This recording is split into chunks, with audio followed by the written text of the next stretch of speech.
الرحمن الرحیم۔ آج کی بات میں ہم بات کریں گے موٹیویشن میں۔ ہمارا ٹاپک سائیکلوجی ہے، نفسیات ہے۔ انسانی زندگی میں نفسیات کا بہت بڑا اثر ہوتا ہے۔ جب تک نفسیات پر کنٹرول نہ ہو، نفسیات کے بارے میں ہمیں معلوم نہ ہو، تب تک انسانی جسم ان حالات کے مطابق نہیں چلتا۔ اگر نفسیات ہمارے اوپر امپیکٹ کر جائے، ایسا رد عمل کر جائے، تو وہ حالات جو ہماری فیور میں ہوتے ہیں وہ ناموافق بن جاتے ہیں، انفیوریبل بن جاتے ہیں۔ ایک وار ہے ورلڈ دنیا کی، کورین وار، 1950 سے لے کر 1953 تک صرف 3 سال چلی تھی، مگر اس وار نے پورے دنیا کو ہلا دیا تھا۔ وہاں 2 بلاکس بن گئے تھے، ساؤتھ کوریا اور نارتھ کوریا۔ ساؤتھ کوریا کی طرف سے رشیا اور چائنا تھے، اور اس طرف سے یونائٹڈ نیشن تھے، جس میں کلیدی کردار امریکہ کا تھا، USA کا تھا۔ اب کہتے ہیں کہ ان 3 سالوں میں جو لڑائی ہوئی تو امریکن CIA نے بہت اہم کردار ادا کیا۔ وہاں نفسیات کا بہت بڑا اثر تھا۔ جہاں ہتھیار استعمال کیے جاتے ہیں، وہاں امریکن CIA نے ایک نیا ٹرینڈ دیا، ایک نیا آئیڈیا دیا کہ ہم انسانی نفسیات کو کنٹرول کر اس وار پر آکیپائڈ ہو جائیں، پوزیس ہو جائیں، ڈومینیٹ ہو جائیں۔ اس نے کیا کیا کہ ایک CIA ادارے کا ایک برانچ، بہت بڑا ادارہ منتخب کیا، جنہوں نے یہ ریسرچ کرنا شروع کر دی کہ کس طرح انسانی ذہن کو کنٹرول کیا جائے، how to control human mind. تو اسی حساب سے انہوں نے ایسے فارمولے استعمال کیے جو حیران کن تھے۔ اس سے پہلے کیا ہوتا تھا، الیکٹرک شاٹس دنیا میں انٹروڈیوس ہوئے تھے۔ وہ ایک معینہ مدت تک ٹائمنگ کے ساتھ انسان کو الیکٹرک شاک دیے جاتے تھے کہ انسانی ذہن کمزور ہو جائے، پیرالائز ہو جائے، اس کے بعد وہ کام نہ کرے۔ اس کے بعد ڈرگ کا استعمال ہوا، دنیا میں انٹروڈیوس ہوا یہ فارمولہ کہ نشہ دیا جائے۔ انسانی نشے میں انسان کے ذہن کو کام کرنے کی صلاحیت نہیں رہتی، کام نہیں کرتا۔ مگر امریکن CIA نے ایک نفسیات کا دوسرا پہلو نکالا۔ یہ راز اتنا بڑا تھا کہ یہ پیپرز، یہ رپورٹ بہت خفیہ رہی، مگر 40 سال پہلے یہ اتنا پریشر امریکن CIA پہ پڑا کہ آپ بتائیں کہ کورین وار میں لوگوں کو جو ذہنی پیرالائز کیا گیا تھا وہ کیا تھے۔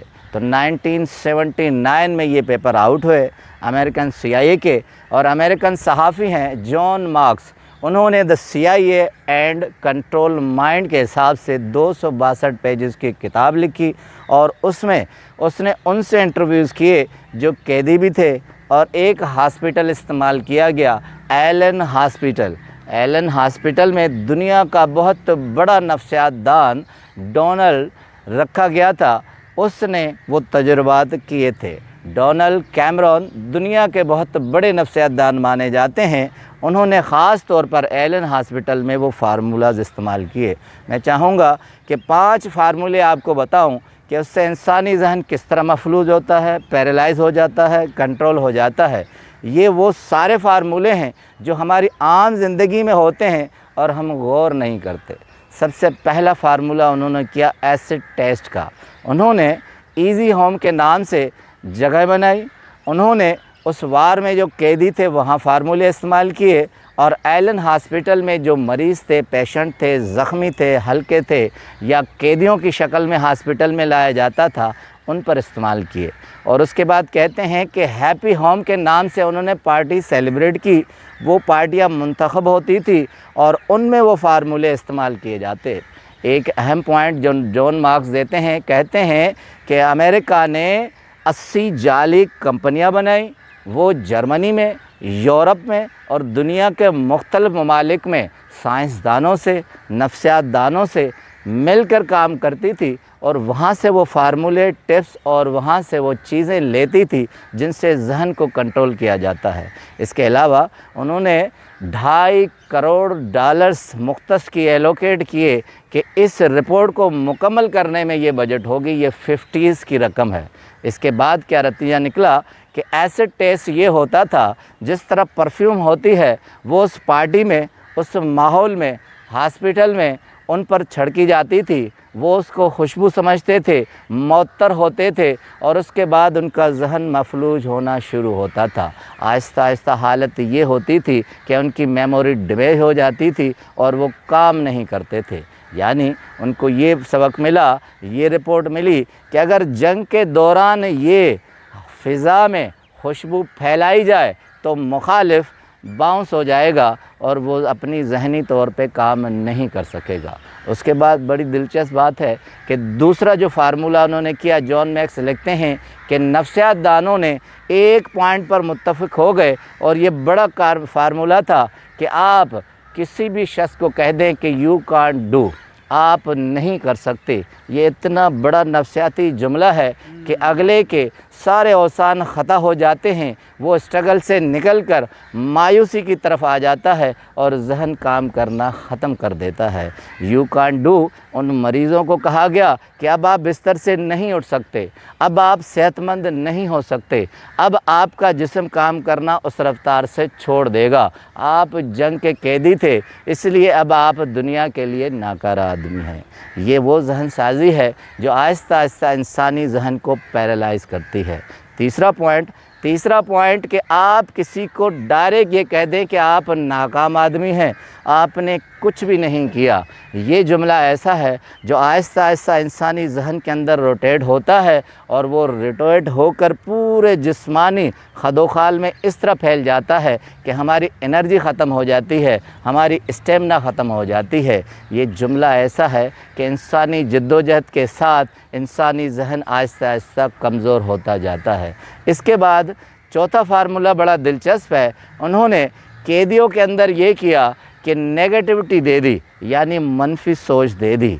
उन्हें ऐसे ऐसे खतूत लिख कर दिए गए जो ख़ुद इंतज़ामिया की तरफ थे कि वो लिखते थे कि आपके घर में फौतगी हो गई है, आपके घर में फ़ला मसला हो गया है, इस बैरक में ऐसी वबा फैल गई है जिससे आप नहीं निकल सकते।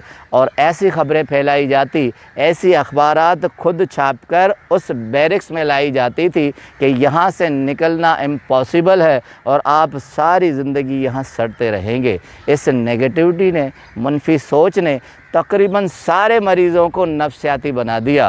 कहते हैं जॉन मैक्स कि वहाँ से जो निकले थे कैदी चंद बचे हुए, मैं जब उनसे मिला तो वो ये भी बताने से कासिर थे कि हमारे साथ क्या हुआ था। इस तरह उनके जहन मफलूज हो गए।